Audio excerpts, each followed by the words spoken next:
Et bonjour à tous, aujourd'hui je voulais vous présenter un réchaud que j'utilise depuis quelques sorties maintenant, c'est le MSR Windburner. Alors pour ma part c'est le meilleur réchaud que j'ai pu essayer, je vous présente ça après l'intro.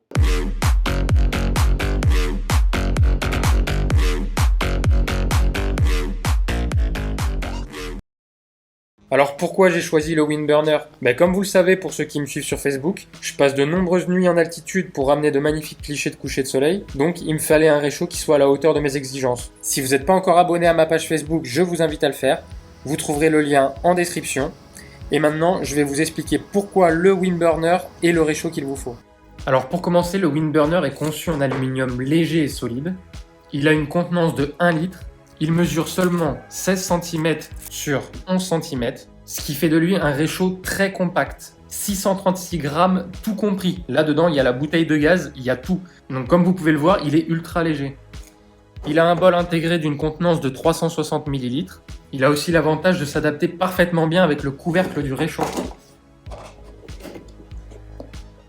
Le couvercle, lui, est équipé d'une passoire, d'un trou pour la presse à café et un trou pour boire des boissons chaudes. À savoir, la passoire à café, elle n'est pas vendue avec, c'est vendu à part.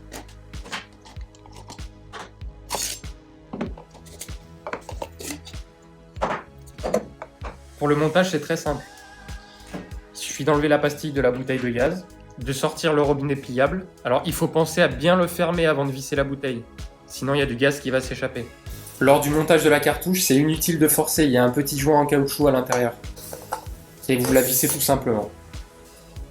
Voilà, là le réchaud il est monté. Comme vous pouvez le voir, le brûleur il a un cerclage en plastique tout autour. Vous pouvez le manipuler même quand il est chaud sans vous brûler. Donc le récipient lui se fixe de manière très simple. Il y a des petits clips sur le récipient et sur le brûleur. Il suffit juste de les clipser. Voilà, là il est pris. Il est équipé d'un tissu isolant, donc même quand il est chaud, vous pouvez le prendre dans les mains, il n'y a aucun problème, vous ne vous brûlerez pas. Alors ce tissu isolant, il est démontable pour pouvoir bien nettoyer. Il y a une petite gâchette dessous la poignée, il suffit de la lever. Voilà, c'est tout simple.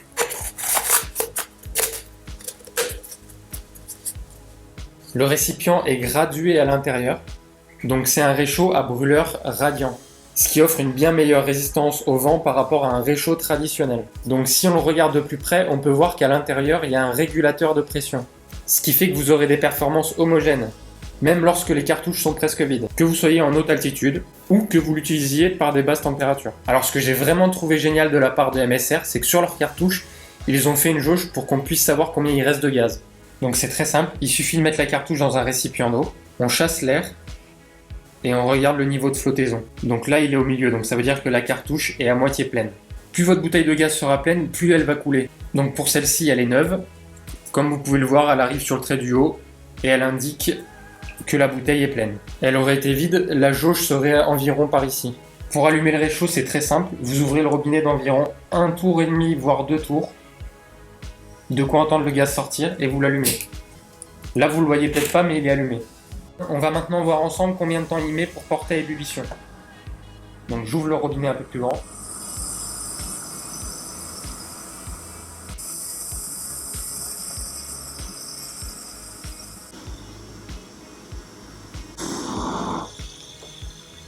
Donc comme vous pouvez le voir, il lui faut moins de 3 minutes pour arriver à ébullition.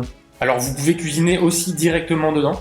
Moi pour ma part j'utilise des plats lyophilisés, ce qui permet de pouvoir remplir le sachet de plusieurs personnes, la nourriture va gonfler, et en plus de ça, on n'aura pas de vaisselle à faire. Le seul reproche que j'aurai à faire à ce réchaud, c'est le fait qu'il n'y ait pas de piezo intégré.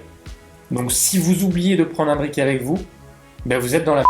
En revanche, par contre, ce que j'ai beaucoup aimé, c'est le fait qu'il est rapide à monter, il est léger, compact, il résiste à des forces de vent impressionnantes. Voilà, c'est la fin de cette vidéo, j'espère qu'elle vous aura plu, n'hésitez pas à poser vos questions en commentaire.